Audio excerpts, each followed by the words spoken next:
हमारे हाथ कच्चे धागे से बंधे हैं, तोड़ने में देर नहीं लगेगी। वजीर आला सुहेल आफरीदी का सवाबी में दबंग खिताब। वजीर आला खैबर पख्तूनख्वा सुहेल आफरीदी ने सवाबी के अमन चौक पर अवामी इज्तिमा से खिताब करते हुए वफाकी हुकूमत और मुक्तदर हलकों को सख्त लहजे में खबरदार किया है। उन्होंने अपने खिताब में वाज़ेह किया कि तहरीक इंसाफ की हालिया स्ट्रीट मूवमेंट ने मुखालिफिन की नींदें हराम कर दी हैं और कारकुनों का जज्बा बता रहा है कि अब तब्दीली को रोका नहीं जा सकता। सुहेल आफरीदी ने अपने खिताब के दौरान एक इंतहाई मायने खेज बात की। उन्होंने कहा कि हमारे बड़ों ने हमारे हाथ कच्चे धागे से बांधे हुए हैं, लेकिन मैं आपको भी बताता हूँ और उनको भी बताता हूँ कि इन धागों को तोड़ने में हमें ज्यादा वक्त नहीं लगेगा।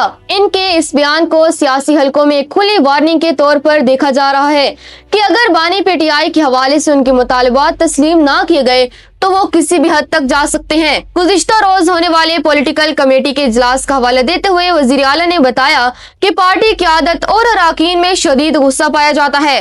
उन्होंने कारकुनों को मुतहरिक रहने की हिदायत करते हुए कहा कि वो वक्त दूर नहीं जब ये तमाम रुकावटें खत्म हो जाएंगी और अवाम की ताकत से हकीकी आज़ादी हासिल की जाएगी। उनका कहना था कि स्ट्रीट मूवमेंट का आगाज हो चुका है और अब ये कारवां मंजिल के हुसूल तक पीछे नहीं हटेगा। वज़ीर आला के इस जारहाना खिताब ने कारकुनों में नया जोश व खरोश पैदा कर दिया है, जबकि सियासी मुबस्सिरीन का मानना है कि खैबर पख्तूनख्वा हुकूमत और वफाक के दरमियान जारी कशीदगी अब एक नए और फैसला कुन मरहले में दाखिल हो रही है।